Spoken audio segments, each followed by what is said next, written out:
सभी को मेरा नमस्कार हो। अभी हमारा चल रहा है प्रश्न उपनिषद का पाठ चल रहा है। इसमें पिप्पलाद से 6 ऋषियों ने एक एक प्रश्न किया था। उसमें मैंने आपको 2 प्रश्नों के उत्तर दे दिया है। अब मैं आपको 4 प्रश्नों का उत्तर देने जा रहा हूँ। सो आप ध्यान से सुनना।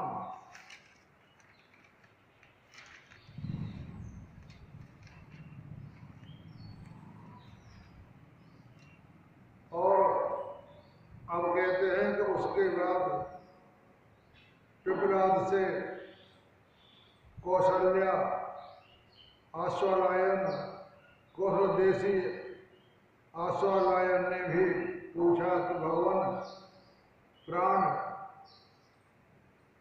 किससे उत्पन्न होता है और इस शरीर में कैसे आता है तथा अपने को विभाजित करके किस प्रकार स्थित होता है, किस ढंग से उत्पन्न करता है, यानी कैसे शरीर से बाहर निकलता है और किस प्रकार माया जगत को भली भांति धारण करता है और किस प्रकार से मन और इंद्रिय आदि शरीर के भीतर रहने वाले जगत को देखता है। यह मेरा आपसे प्रश्न है। तो उससे उन प्रसिद्ध महर्षि ने कहा कि तू बड़े कठिन प्रश्न पूछ रहा है, वेदों को अच्छी तरह जानने वाला, अतः मैं तेरे प्रश्नों का उत्तर देता हूँ। ध्यान से सुनो। यह प्राण परमात्मा से उत्पन्न होता है। जिस प्रकार एक छाया पुरुष के होने पर ही होती है, उसी प्रकार यह है, यह उसकी एक छाया की तरह है। छाया और पुरुष दोनों एक ही है और यह प्राण इस परमात्मा के ही आश्रित है। इस शरीर में मन के किए हुए संकल्प से आता है। जैसा हम मन में संकल्प करते हैं वैसा ही होता है। तो जिस प्रकार चक्रवर्ती महाराज स्वयं ही इन गांवों में तुम रहते हो, इन गांवों में तुम रहो, इस प्रकार अधिकारियों को अलग अलग नियुक्त करता है। यह तो मैं आपको बता ही चुका हूँ कि यह प्राण सूर्य है और सूर्य ही परमात्मा है। सूर्य ब्रह्म के अंतर्गत ही आता है। अधिकारियों को अलग अलग नियुक्त करता है। उसी प्रकार यह मुख्य प्राण दूसरे प्राणों को अलग अलग ही स्थापित करता है। यह प्राण गुदा और उपस्थ में यानी पेशाब करने की जननेंद्रियां और मल त्याग करने को उपस्थ कहते हैं। गुदा और उपस्थ अपान को रखता है। स्वयं मुख और नासिका द्वारा विचरता हुआ नेत्र और श्रोत में स्थित रहता है, कानों में और आंखों में, और शरीर के मध्य भाग में समान रहता है, यानी मध्य भाग में समान प्राण रहता है और समस्त वायु ही इस प्राणा अग्नि में हवन किए हुए अन्न को समस्त शरीर में यथा योग्य समभाव से पहुंचाता है। उससे ये 7 ज्वालाएं विषयों को प्रकाशित करने वाली ऊपर के द्वार में उत्पन्न होती है। यह प्रसिद्ध जीवात्मा हृदय में रहता है और इसमें यह मूल रूप से 100 नाड़ियों का समुदाय है, यानी झुंड है। एक एक नाड़ी में एक 100 शाखाएं हैं। प्रत्येक शाखा नाड़ी की 72 हजार प्रति शाखा नाड़ियां होती है।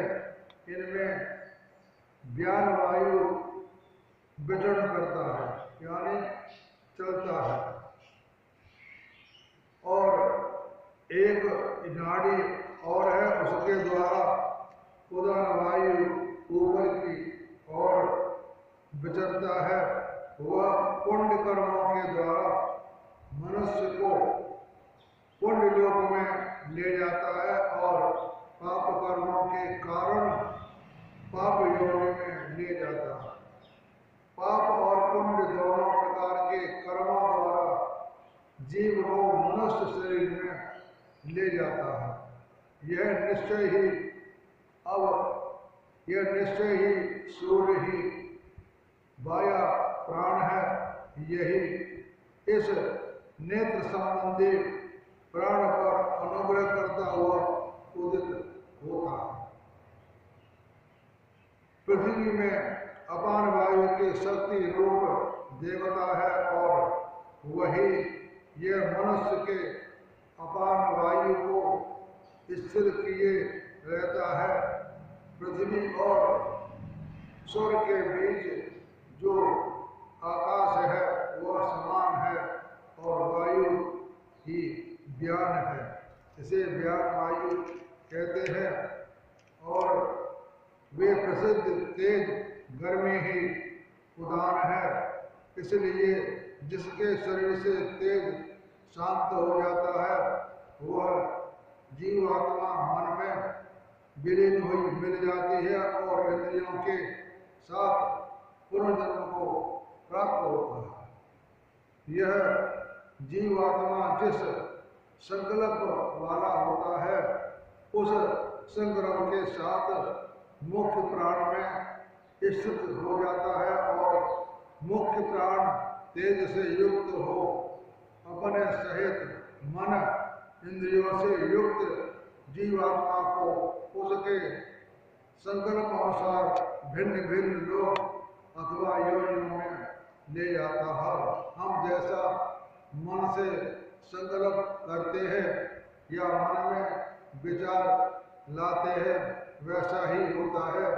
अच्छे विचार लाएंगे तो अच्छा होगा, ब्रह्म को प्राप्त होंगे, और बुरे विचार लाएंगे तो वह पथभ्रष्ट हो जाता है, यानी अधोगति को पहुंच जाता है और जन्म मरण के चक्कर में पड़ा रहता है।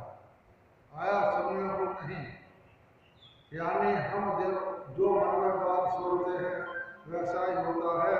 तो भाइयों, मेरा आप सबसे प्रार्थना है कि मन में बुरे विचार मत लाओ, मन में अच्छे ही विचार लाओ तो आपका कल्याण निश्चित है। जो कोई विद्वान इस प्रकार प्राण के रहस्य को जानता है उसकी संतान परंपरा कदापि नष्ट नहीं होती, अमर हो जाता है। और इस विषय का यही श्लोक है। तो प्राण की उत्पत्ति, आत्म स्थान और व्यापकता को भी तथा वाया एवं आध्यात्मिक 5 वेदों को भी भली भांति जानकर मनुष्य अमृत का अनुभव करता है।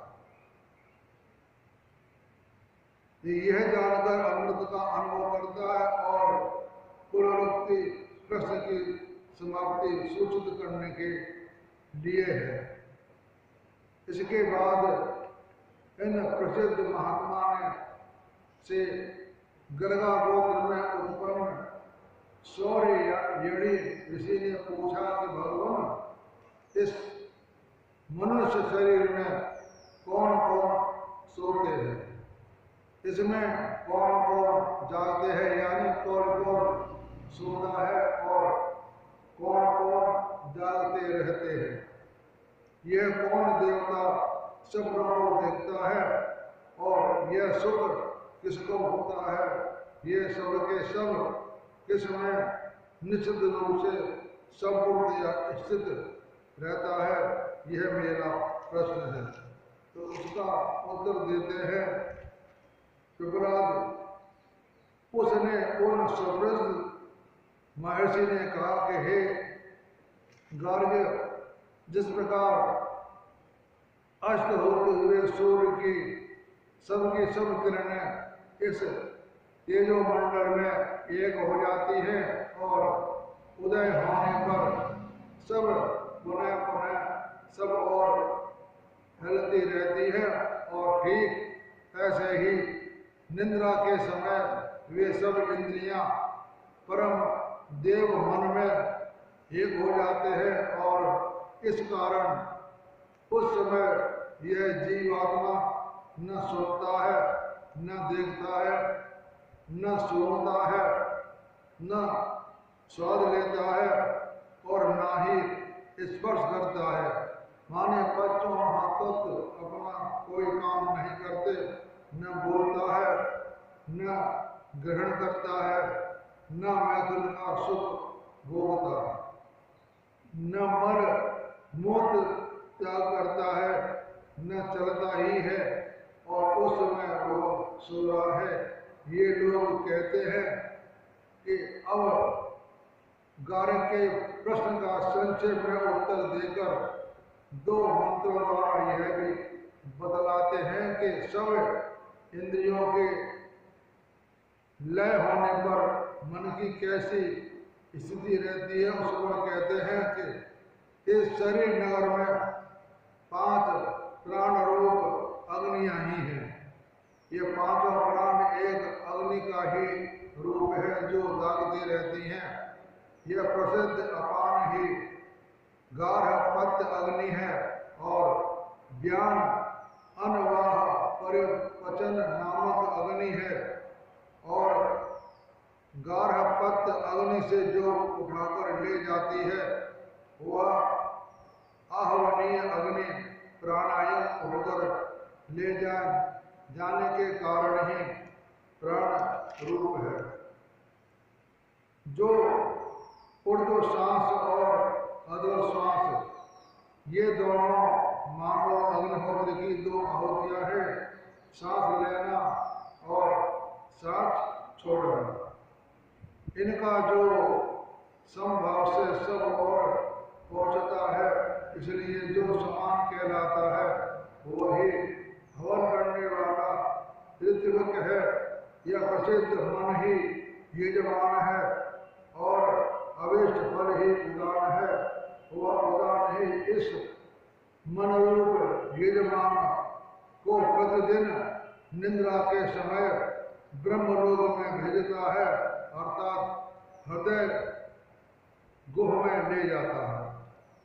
इस प्रकार इस स्वप्न अवस्था में यह देव यानी जीवात्मा अपनी विभूति का अनुभव करता है। यह जो बार बार देखा हुआ है उसी को बार बार देखता है। यह बार बार सुनी हुई बातों को ही पुनः पुनः सुनता है। नाना देश और दिशाओं में बार बार अनुभव किए हुए विषयों को पुनः पुनः अनुभव करता है।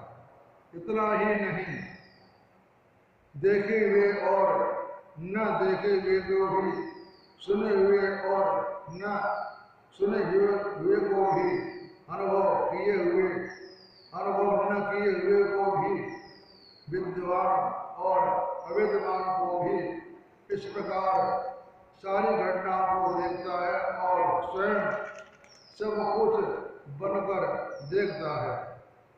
यह मन जब तेज यानी उदान वायु से अभिभूत हो जाता है, इस स्थिति में ये जीवात्मा रूप देवता नहीं देखता तथा उस समय इस मनुष्य शरीर में इस सुसुप्ति के सुख का अनुभव होता। तो पांचवी बात जो तुमने पूछी थी वह इस प्रकार समझानी चाहिए।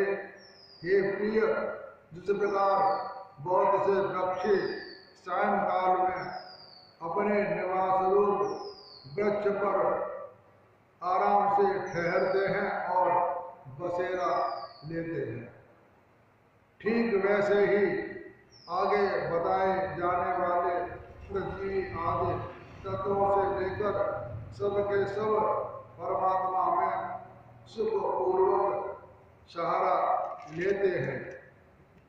जो पृथ्वी और उसकी तन्मात्रा सूक्ष्म गंध, पृथ्वी की तन्मात्रा होती है सूक्ष्म गंध, जल और रसद तन्मात्रा भी तेज और रूप तन्मात्रा भी वायु और स्पर्श तन्मात्रा भी आकाश और शब्द तन्मात्रा भी नेत्र इंद्रिय और देखने में आने वाली वस्तु भी, श्रोत्र इंद्रिय और सुनने में आने वाली वस्तु भी, ग्रहण इंद्रिय और सुनने में आने वाली वस्तु भी, रसना इंद्रिय और रसना के विषय भी, त्वक इंद्रिय और स्पर्श में आने वाली वायु ही, वाक इंद्रिय और बोलने में आने वाला शब्द भी, दोनों हाथ और पकड़ने में आने वाली वस्तु भी, उपस्थ इंद्रिय और उसका विषय भी, गुप्त गुदा इंद्रिय और उसके द्वारा परित्याग योग्य वस्तु भी, दोनों चरण और गंतव्य स्थान भी, मन और मन में आने वाली वस्तु भी, बुद्धि और जानने में आने वाली वस्तु भी, अहंकार और उसका विषय भी, चित्त और चिंतन में आने वाली वस्तु भी, प्रभाव और उसका विषय भी, प्राण और प्राण के द्वारा धारण किए जाने वाले पदार्थ भी, सब के सब परमात्मा के सहारे हैं। यह जो देखने वाला, स्पर्श करने वाला और सुनने वाला, छूने वाला, स्वाद लेने वाला और मनन करने वाला, जानने वाला तथा कर्म करने वाला विज्ञान स्वरूप पुरुष जीवात्मा है, वह भी अविनाशी परमात्मा में भली भांति स्थित है। और निश्चय ही जो कोई उस छाया रहित, शरीर रहित, लाल पीले आदि रंगों से रहित विशुद्ध अविनाशी पुरुष को जानता है, वह परम अविनाशी परमात्मा को ही प्राप्त हो जाता है। हे प्रिय, जो कोई ऐसा वह सर्वज्ञ और सर्वरूप हो जाता है, उस विषय में यह अगला श्लोक है, और जिसमें समस्त प्राण, पांचों भूत तथा संपूर्ण इंद्रिय और अंतःकरण के सहित विज्ञान स्वरूप आत्मा आश्रय लेते हैं। हे प्रिय, उस अविनाशी परमात्मा को जो कोई जान लेता है, वह सर्वज्ञ है, सर्वस्वरूप परमेश्वर में प्रविष्ट हो जाता है। इस प्रकार उत्तर समाप्त हुआ। उसके बाद इन ख्याता नाम महर्षि पिपलाद से शिलपुत्र सत्यकाम ने पूछा कि भगवान, अब बताइए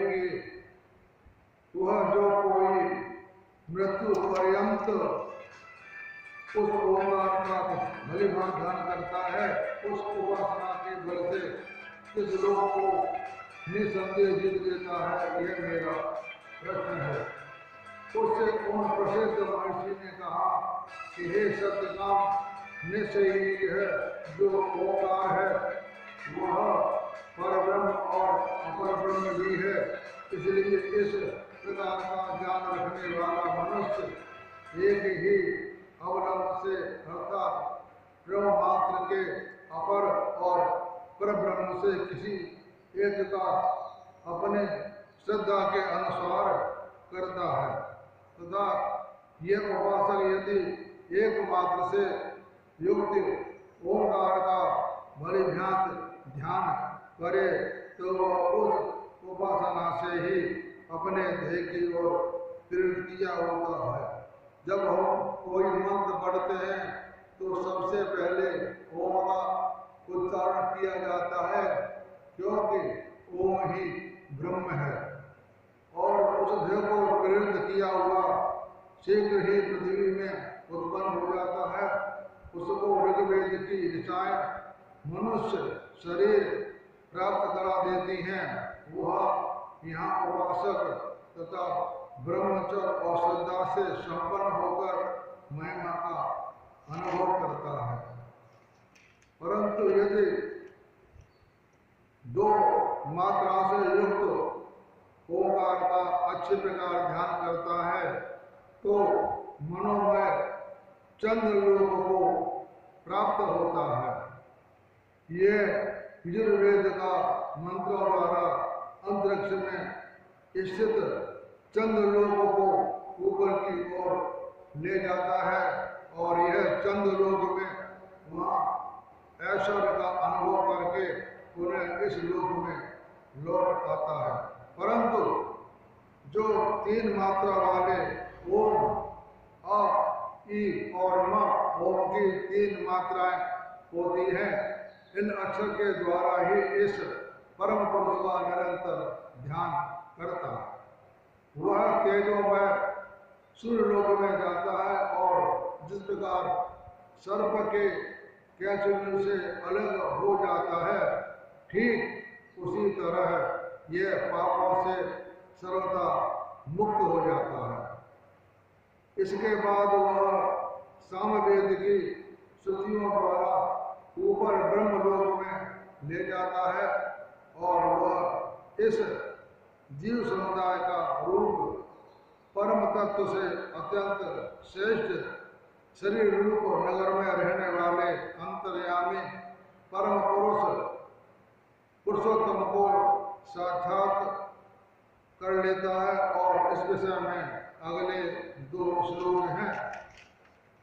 और ओंकार की तीन मात्राएं होती है, मैंने आपको बताई थी, अ, उ और म। ये ओम की तीन मात्राएं होती हैं। एक दूसरों से संयुक्त रहकर प्रयुक्त की गई हो, ये अलग अलग एक एक देह के चिंतन में इनका प्रयोग किया गया है और दोनों प्रकार से ही मृत्यु युक्त है। बाहर भीतर और भीतर की क्रियाओं में पूर्णतः इन मात्राओं का प्रयोग किए जाने पर उस परमेश्वर को जानने वाला ज्ञानी विचलित नहीं होता है। एक मात्रा की उपासना ऋषियों द्वारा इस मनुष्य लोक में पहुंचाया जाता है। दूसरे दो मात्राओं की उपासना यजु अंतरिक्ष में चंद्रलोक तक पहुंचाया जाता है। पूर्ण रूप से ओंकार की उपासना करने वाला सांबर श्रुतियों द्वारा उस ब्रह्मलोक में पहुंचाया जाता है। ज्ञानी जन जानते हैं, यानी ज्ञानी जन इस बात को जानते हैं कि केवल ओंकार रूप अवलंबन के द्वारा ही उस पर ब्रह्म पुरुषोत्तम को पा लेता है, जो वह परम शांत जरा रहित मृत्यु रहित, भय रहित और परम सर्वश्रेष्ठ है। तथा फिर इन प्रसिद्ध महात्मा पिपलाद से भरद्वाज पुत्र सुकेशा ने भगवान पूछा कि कौशल देशी राजपुत्र राजकुमार इनमें से मेरे पास आकर एवं प्रश्न पूछा है, हे भरद्वाज, क्या तुम 16 कलाओं वाले पुरुष को जानते हो? तब उस राजकुमार से मैंने कहा कि मैं इसे नहीं जानता, यदि मैं इसे जानता होता तो तुझे क्यों नहीं जानता? वह मनुष्य अवश्य मूल के सहित सर्वथा सूख जाता है, नष्ट हो जाता है। जो झूठ बोलता है, झूठ बोलने में समर्थ नहीं हुआ हूँ। वह राजकुमार चुपचाप रथ पर सवार होकर चला गया। उसी बात से पूछा कि मैं 16 कलाओं का कहाँ हूँ? तो इस प्रकार उससे वे सुहृद महर्षि बोले कि हे प्रिय, यहाँ इस शरीर में भीतर ही वह पुरुष है जिसमें एक ये 16 कलाएं प्रकट होती हैं। और उसने विचार किया कि शरीर से किसके निकल जाने पर मैं भी निकला हुआ हूँ हो जाऊंगा तथा किसके स्थित रहने पर मैं स्थित रहूंगा। तो उसने प्राण की रचना की और प्राण के बाद श्रद्धा से उत्पन्न किया। उसके बाद क्रमशः आकाश, वायु, तेज, जल और पृथ्वी ये 5 महाभूत प्रकट हुए। फिर मन, अंतःकरण और इंद्रिय समुदाय की उत्पत्ति हुई। अन्न हुआ, अन्न से वीर, वीर रचना हुई और नाना प्रकार के कर्म और उनके फल रूप भिन्न भिन्न लोगों और उन लोगों में नाम की रचना हुई। इस प्रकार सगर के आरंभ का वर्णन करके फिर जिन परब्रह्म का लक्ष्य कराया गया उन्हीं का अब प्रलय के वर्णन में लक्ष्य करते हैं कि यह प्रलय का दृष्टांत इस प्रकार है कि जिस प्रकार ये नदियां समुद्र की ओर लक्ष्य करके जाती हैं, बहती हुई चली जाती हैं और समुद्र में मिल जाती हैं और समुद्र को पाकर उसी में विलीन हो जाती हैं, उसके नाम और रूप नष्ट हो जाते हैं। फिर उनको समुद्र इस एक नाम से ही पुकारा जाता है। इसी प्रकार सब ओर से पूर्णतया देखने वाला इस परमेश्वर की ये ऊपर बताई हुई 16 कलाएं जिनका परमात्मा और परम गति पुरुष है, प्रलय काल में परम पुरुष परमात्मा में पाकर उन्हीं में विलीन हो जाते हैं तथा इन सब के अलग अलग नाम रूप नष्ट हो जाते हैं और फिर उनको पुरुष एक नाम से ही पुकारा जाता है। वही यह काल रहित और अमर परमात्मा है। उसके विषय में एक अगला श्लोक है तथा रथ चक्र की नाभि के आधार पर जिस प्रकार और स्थित होते हैं, जिसमें ऊपर बताई हुई सब कलाएं सदा स्थित हैं, उस जानने योग्य सबके आधारभूत परम पुरुष परमेश्वर को जानना चाहिए। हे मनुष्यों, तुम लोगों को मृत्यु दुख न दे सके। और उन प्रसिद्ध महर्षि पिपलाद ने उन सब के से कहा कि परम ब्रह्म को मैं इतना जानता हूं कि इससे पर उत्कृष्ट तत्व नहीं है। इस प्रकार 6 ऋषियों ने पिपलाद की पूजा की और कहा, आप ही हमारे पिता हैं, जिन्होंने हम लोगों को अविद्या का दूसरा पार पहुंचा दिया है। आप परम रहस्य को नमस्कार है और परम ऋषि को नमस्कार। इस प्रकार मैंने आपके 6 प्रश्नों का 6 ऋषियों को उत्तर दे दिया। यहाँ पर यह प्रश्न पूरा हो गया। अब आगे मैं मुंडक परिषद की बात सुनाऊंगा। अतः यह अपनी वाणी को विराम देता हूँ। आप सबको मेरा नमस्कार। आप सुनने वालों का धन्यवाद।